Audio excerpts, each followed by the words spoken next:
হালাল হারাম না মানিয়া কত টাকা করছো কামাই, এত টাকা রাখবা কোথায়, কাফনের তো পকেট নাই।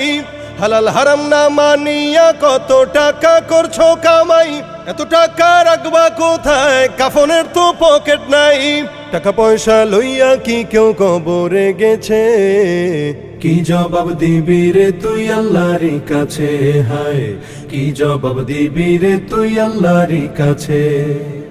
কোথায় আছে আরাম আয়েশ তাই বেড়াও শুধু খুঁজিয়া, বুজুর্গ ভাবো নিজেকে নরম তো শোকে শুইয়া। কোথায় আছে আরাম আয়েশ তাই বেড়াও শুধু খুঁজিয়া, বুজুর্গ ভাবো নিজেকে নরম তো শোকে শুইয়া। কত মানুষ রাস্তায় শুইয়া জীবন কাটাইছে, কি জবাব দিবি রে তুই আল্লাহর কাছে, হায় কি জবাব দিবি রে তুই আল্লাহর কাছে।